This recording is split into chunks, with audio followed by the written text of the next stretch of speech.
Durante los siglos XII y XIII, el norte de África fue una de las regiones más codiciadas del Mediterráneo.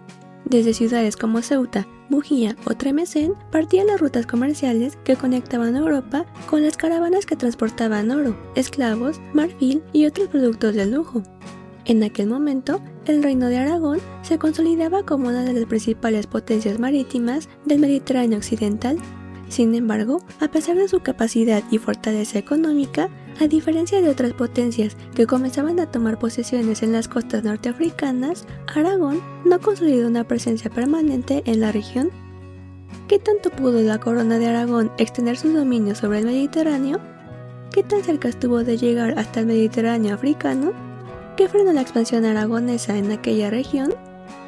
Porque hay muchas preguntas por resolver, acompáñenme a historizar.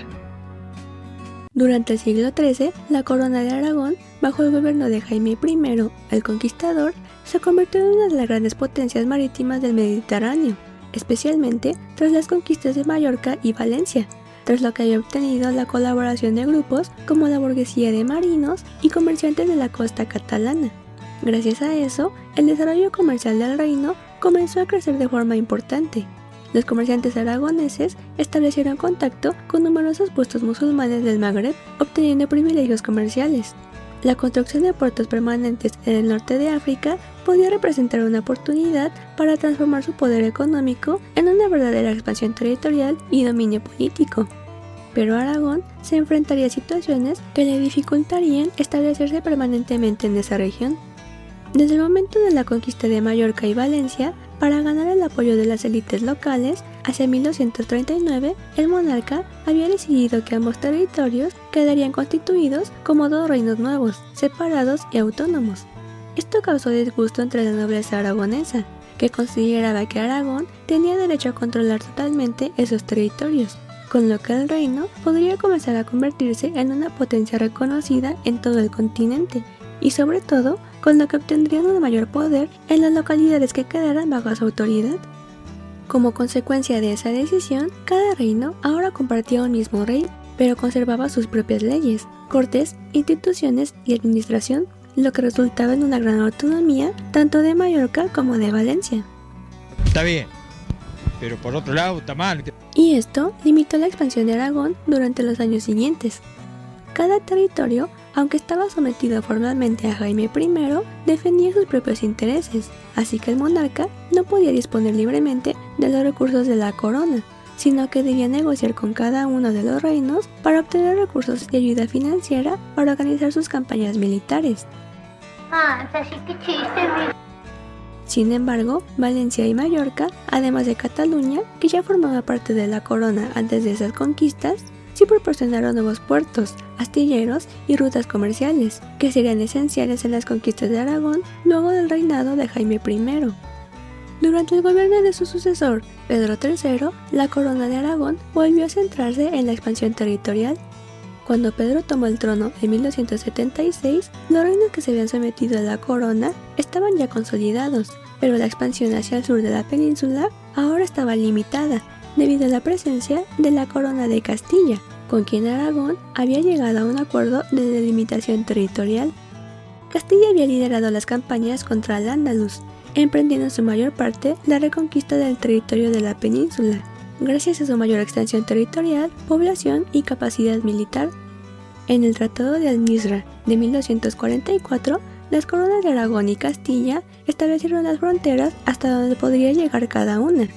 Mientras Aragón podía reforzar su presencia en el reino de Valencia, al norte de la zona de Villar-Buzot, Castilla obtenía el derecho a expandirse hacia el sur y el sureste peninsular.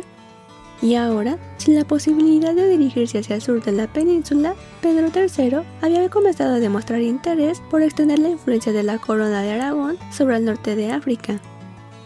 Esto es bueno. En 1279 se dispuso enviar una flota al mando del almirante Conrado Lanza a las costas de Túnez, con el objetivo de restablecer el dominio que Aragón había tenido sobre el sultanato Hafsí. Este había sido establecido años antes por Jaime I, cuando el emir Muhammad al-Mustarshir aceptó pagar tributo a cambio del apoyo militar de Aragón. Sin embargo, la muerte del emir en 1277 debilitó este acuerdo, lo que llevó a Pedro III a intervenir para aumentar nuevamente su influencia.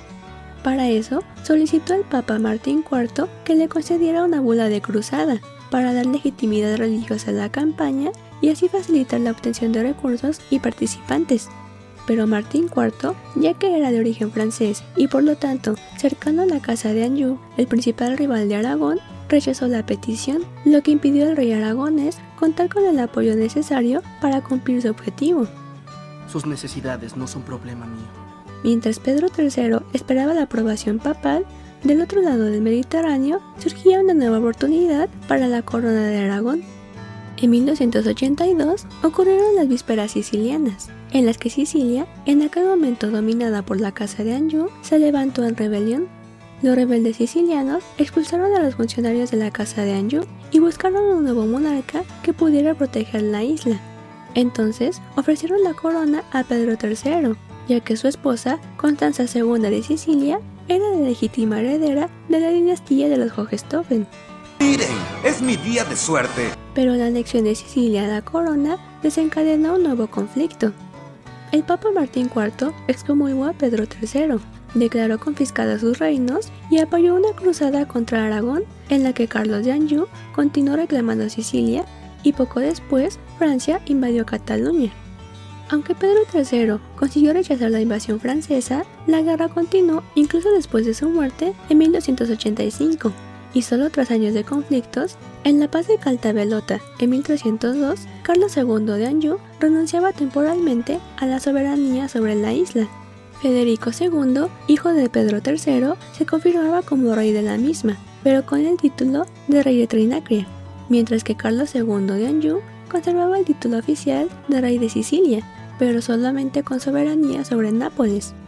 Este tratado aseguró durante un tiempo la paz entre la casa de Anjou y la de Aragón, pero las guerras sicilianas habían tomado gran parte de los recursos económicos y militares de Aragón, lo que limitó nuevamente los esfuerzos de la corona por conquistar territorios del norte de África como Túnez. Y durante los años siguientes, la expansión aragonesa continuó alejándose de esa región. La corona de Aragón había encontrado en el Mediterráneo italiano una zona en la que podía extender sus dominios sin el riesgo que implicaba establecerse en territorios más alejados, especialmente los dominados por los sultanatos musulmanes, que disponían de importantes recursos, de ciudades costeras ya fortificadas y que podían movilizar grandes ejércitos. No estoy seguro porque creo que puede ser un poquito peligroso. Además, ofrecía otras ventajas. Las ciudades italianas contaban con una mayor población y estructura urbana, sistemas administrativos y fiscales más desarrollados y un prestigio político internacional para la corona que tuviera control sobre ellas. Así que Aragón siguió con sus campañas mediterráneas, con las que pudo anexionar Cerdeña, además de los ducados de Atenas y Neopatria durante un tiempo, y finalmente el monarca Alfonso V conquistó el reino de Nápoles en 1442. Ya no la necesito para nada. Y mientras Aragón se concentraba en Italia, Castilla se dedicó durante años en la reconquista del resto de la península. Cuando Granada, el último estado musulmán en la península, cayó en 1492, Castilla ya poseía toda la infraestructura militar necesaria para dirigirse directamente al estrecho de Gibraltar, y muchos nobles castellanos consideraban que la guerra debía continuar ahí para impedir nuevas amenazas. Eso ocurría cuando el matrimonio de Isabel de Castilla y Fernando de Aragón en 1469 unió a ambas coronas bajo una misma monarquía, aunque cada reino siguió conservando sus propias instituciones y respondía a sus prioridades. Así que la expansión hacia el norte de África fue financiada y organizada principalmente por Castilla, que entre los siglos XV y XVI pudo ocupar sitios como Melilla más Alquivir, el Peñón de Vélez de la Gomera, Orán, Bujía y Trípoli. Y mientras tanto, Fernando el Católico continuaba dedicando gran parte de su atención a Italia. Durante las guerras italianas se enfrentó a Francia por el control de Nápoles, un territorio considerado esencial para la seguridad de Aragón. Así que incluso durante parte del siglo XVI, una gran parte de los esfuerzos de la corona de Aragón continuaron dirigiéndose hacia la península itálica, abandonando de esa forma sus pretensiones a expandirse hacia el Mediterráneo africano. Un saludo muy especial para los miembros del canal, Eduardo Celedón y Jorge Álvarez. Muchas gracias por su apoyo. Nos vemos en el próximo video.